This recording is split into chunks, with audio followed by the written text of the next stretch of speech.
Nabi Sulaiman memiliki 100 istri, dan di antaranya ada seorang istri yang sangat dicintai dan dipercaya olehnya, yang dikenal sebagai Jaradah. Istri ini adalah sosok yang paling dekat dan paling dipercaya oleh Nabi Sulaiman di antara semua istri-istrinya.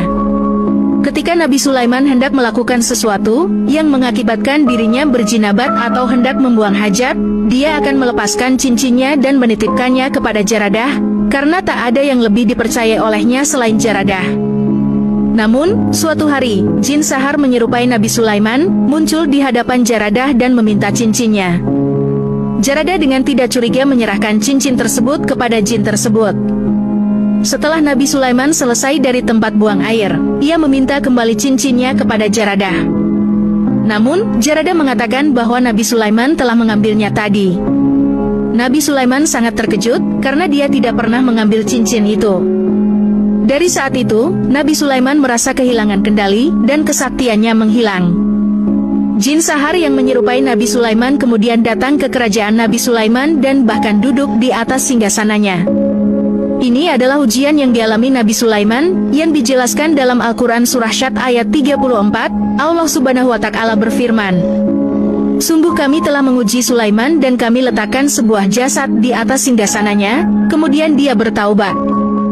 Cerita yang diuraikan oleh Syekh Muhammad bin Salih Al-Syawi dalam kitabnya, An-Nafahat Al-Makkiyah, mengungkapkan bahwa Nabi Sulaiman mengalami ujian berat, di mana kerajaannya dirampas oleh orang lain. Ini disebabkan oleh pernikahan Nabi Sulaiman dengan seorang perempuan yang ia sukai, tanpa mengetahui bahwa perempuan tersebut sebenarnya menyembah berhala. Jin sahar kemudian merampas kerajaan Nabi Sulaiman dan menguasai seluruh wilayah kerajaannya. Jin ini bahkan mencemui semua istri Nabi Sulaiman selama 40 hari.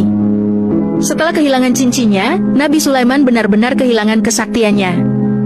Jin tersebut tidak hanya menggauli istri-istri Nabi Sulaiman, tetapi juga mengambil alih kendali pemerintahan yang seharusnya dijalankan oleh Nabi Sulaiman.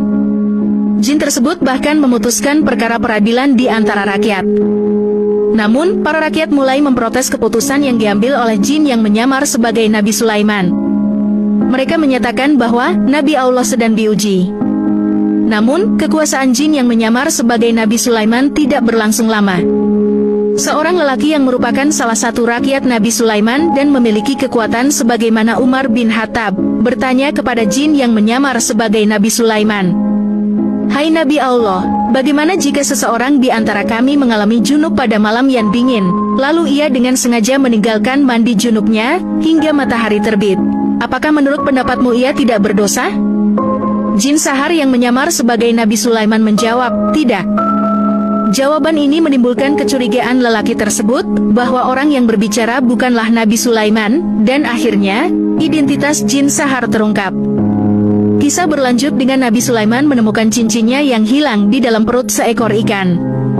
Setelah mendapatkan kembali cincinnya, Nabi Sulaiman kembali ke kerajaannya, di mana semua jin dan burung yang bertemu dengannya bersujud hormat kepadanya sebagai tanda pengakuan atas kekuasaan dan otoritasnya.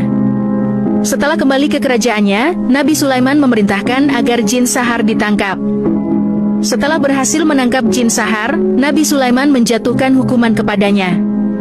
Hukuman ini mencakup memasukkan jin sahar ke dalam peti besi, yang dikuncinya erat dengan cap dari cincinnya yang kembali ditemukan.